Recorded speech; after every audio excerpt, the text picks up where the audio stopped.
Hello दोस्तों, हाल ही में आई एक साउथ की मूवी लव 2024 की सभी लोगों का कमेंट्स था कि सर इस मूवी को एक्सप्लेन करें हिंदी में। तो आज इसी मूवी का दोस्तों एक्सप्लेन करेंगे हिंदी में। तो आपसे उम्मीद है कि वीडियो को लाइक और शेयर और चैनल को सब्सक्राइब जरूर करेंगे। तो देखिए, मूवी के शुरुआती में एक बच्चे को दिखाया जाता है जो कि आम की गुठली जमीन में गाड़ रहा था और उसे हटा रहा था।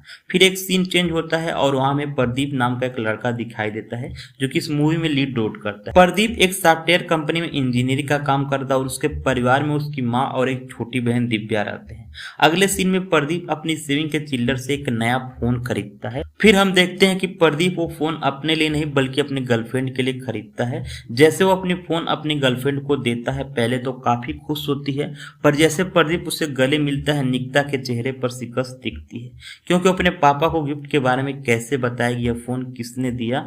और निकिता के पापा काफी स्ट्रिक्ट हैं। अगले दिन निकिता और उसकी बहन श्वेता अपने पापा के पास जाते हैं। तब हमें निकिता के पापा को दिखाया जाता है जिनका नाम वेणु शास्त्री है और एक स्ट्रिक्ट स्वभाव के व्यक्ति हैं और एक अच्छे लॉयर होने के साथ साथ संगीतकार भी हैं। निकिता अपने पापा को नया फोन दिखा करके कहती है उसने अपनी सेविंग से फोन खरीदा है। वेणु शास्त्री जानते थे कि निकिता झूठ बोल रही है, फिर वे उस बात को विश्वास कर लेते हैं। अगले सीन में प्रदीप को निकिता का एक कड़ा गिफ्ट देती है जिसे देख कर वो बोलती है यह तुम्हारे लिए गुड लक साबित होगा और तुम्हें हमेशा हमारी याद दिलाती रहेगा। घर में प्रदीप को पता चलता है कि उसकी बहन दिव्या के किसी योगी डॉक्टर का रिश्ता आया और उसकी बहन ने बिना सोचे समझे हाँ कर दी है। यह सुनकर प्रदीप अपनी बहन की उसके ऊपर कोई प्रेशर नहीं है, पहले तुम लड़के को जान लो फिर शादी के लिए हाँ बोलना। अब रात को निकिता प्रदीप को बताती है कि उसकी बहन को कोई सोशल मीडिया पर परेशान कर रहा है, गंदे मैसेज कर। प्रदीप बोलता है कि उसे अपनी बहन को बोला कि वो उसे ब्लॉक कर दे और अपना अकाउंट प्राइवेट कर दे, जिसकी समस्या का समाधान हो जाएगा। प्रदीप फिर निकिता को अपनी बहन की सगाई के बारे में बताता है और बोलता है कि तुम्हें जरूर आना। उसके बाद अब प्रदीप की बहन दिव्या की सगाई होती है और निकिता अपने दोस्त रवि के साथ सगाई में आती है। प्रदीप की माँ को पता चल जाता है कि प्रदीप और निकिता के बीच में कुछ तो चल रहा है।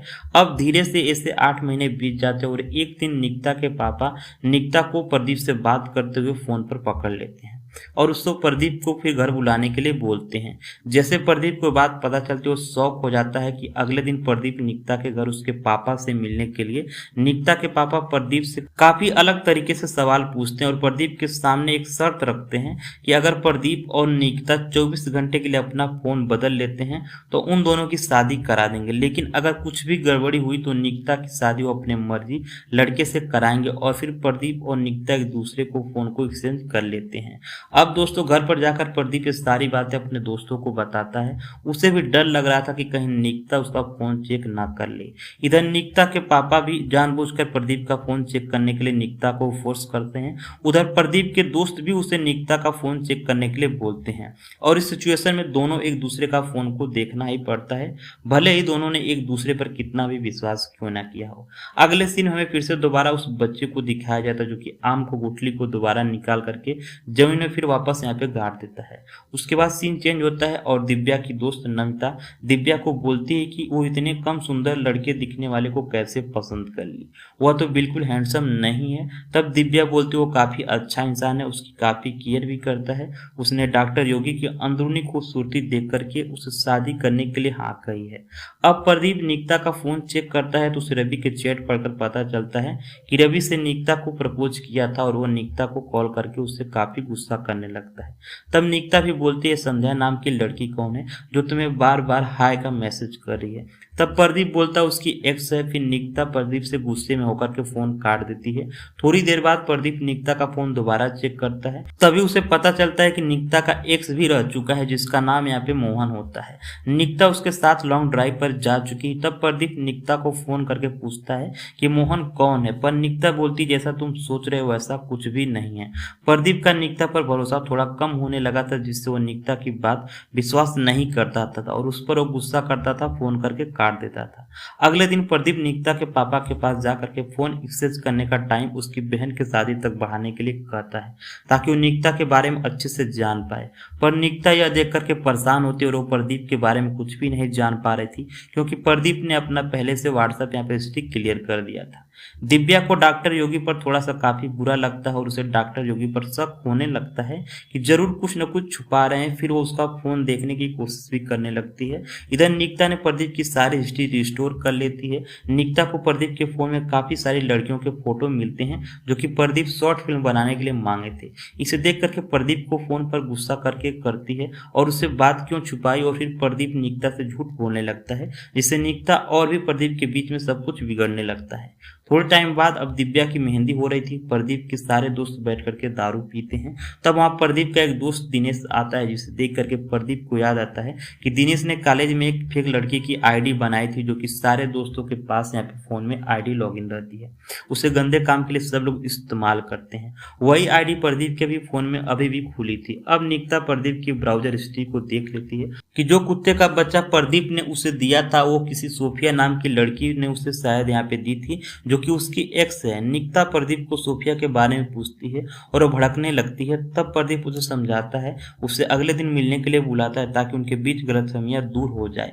अगले दिन निकिता अपने बेस्ट फ्रेंड रवि के साथ प्रदीप से मिलने जाती है।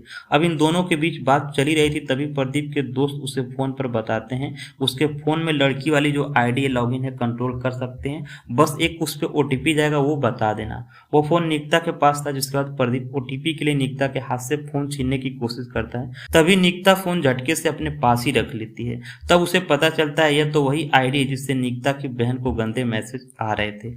अब निकिता प्रदीप से काफी गुस्सा होती है और उसे चाटा भी लगा देती है। रवि उन दोनों के बीच में आग में घी डालने का काम करता है, जिससे प्रदीप गुस्सा होकर के उसे वहीं खूब पीटता है। तब निकिता रवि को लेकर के वहां से चली जाती है और उनका रिश्ता जैसे खत्म सा हो गया है। उसके बाद प्रदीप सैड होकर के घर आता है और अपने दोस्तों को निकिता की बहन का अश्लील मैसेज करने का ब्लेम कर उन्हें वहां से जाने के लिए कह देता है। इधर शादी के फंक्शन के लिए दिव्या उसके होने वाले पति डॉक्टर योगी पर शक था, इसीलिए बार बार से फोन में झांकने की कोशिश करती है। फिर उसके बाद बहस होती, तब प्रदीप वहां आकर के योगी का फोन छीनने लगता है, क्योंकि दिव्या ने उसे सारी बात बताई थी। तभी प्रदीप की माँ वहां आकर के प्रदीप को थप्पड़ मारती है। अब प्रदीप बाहर आकर के रो रहा था। तभी प्रदीप की माँ बाहर आकर के प्रदीप से पूछती आखिर हुआ क्या है। तब प्रदीप निकिता और उसके बीच में सारी बातें बताता है। प्रदीप की माँ उसे समझाते हुए बोलती है कि हर लड़की अपनी इज्जत प्यारी होती वो बचाती है और उन्हें कुछ दिनों की मुश्किलों का सामना करना पड़ता है, और इन मुश्किलों का सामना मैंने भी किया है। अगर निकिता किसी लड़के के साथ घूमती, इसका मतलब यह नहीं तुम्हें वो धोखा दे रही, तुम्हें उस पर भरोसा रखना चाहिए। उसके बाद प्रदीप अपनी गलती का एहसास होता है।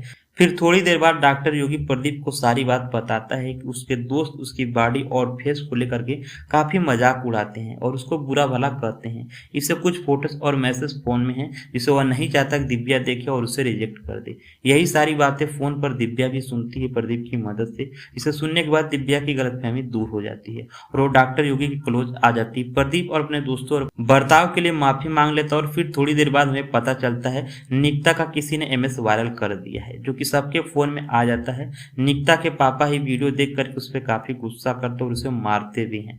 तब निकिता गुस्से में आकर के अपना घर छोड़कर चली जाती है। निकिता की बहन श्वेता प्रदीप को फोन कर बताती है उसकी बहन गुस्से में घर छोड़कर चली गई है। फिर प्रदीप फटाफट बाइक उठा करके उसे ढूंढने के लिए एक आम के पेड़ के पास पहुंच जाता है। फिर वो मूवी वहीं पे दोस्तों बच्चे को दिखाते जो कि आम की गुठली बार बार निकाल करके गाड़ रहा था। तब उसकी माँ आकर के उस बच्चे को बताती है अगर तुम विश्वास रखो तो एक दिन यह आम का पेड़ जरूर बड़ा होगा। इस सीन को देख करके हमें पता चलता है कि वो बच्चा कोई और नहीं बल्कि प्रदीप था। प्रदीप को अब निकिता बीच के किनारे मिलती है। जैसे प्रदीप निकिता के पास बैठ करके तभी निकिता रोने लगती और प्रदीप को अपनी गलती के लिए सॉरी बोलती है। प्रदीप भी निकिता से माफी मांगता, दोनों के बीच गलतफहमी सुलझ जाती है और दोनों एक दूसरे को गले लग जाते हैं। अगले सीन में प्रदीप के दोस्त बड़ी चालाकी से अपने लैपटॉप की मदद से उस आदमी को पकड़ लेते हैं जिसने निकिता का ऐप के माध्यम के द्वारा एसएमएस लगा दिया था, और एक कोई और नहीं बल्कि निकिता के ऑफिस का एक दोस्त यहाँ पे कैंडिडेट होता है। और प्रदीप के दोस्त उस आदमी को पकड़ कर पुलिस के हवाले कर देते हैं और फिर सब कुछ सही हो जाता है। और प्रदीप और निकिता उसके पापा के पास आते हैं जो बोलते हैं कि मैंने तुम्हारा फोन इसलिए एक्सचेंज किया था कि अगर तुम्हारे बीच में कोई लड़ाई होती तुम लोग उसको कैसे डील करोगे, मैं यही जानना चाहता था। और तुम दोनों इस एग्जाम में पास हुए, पर निकिता के पापा उन दोनों की शादी के लिए हाँ कर देते हैं। अगले दिन प्रदीप के घर वाले निकिता के लिए रिश्ता लेकर के आते हैं और यह मूवी यही सस्पेंस के साथ खत्म हो कि प्रदीप की बहन को गंदे मैसेज कौन कर रहा था, उसका दोस्त कर रहा था। तो आप लोग अगर थोड़ा सा भी हिंट लग रहा हो तो कमेंट करके बताएं और चैनल को सब्सक्राइब जरूर करें।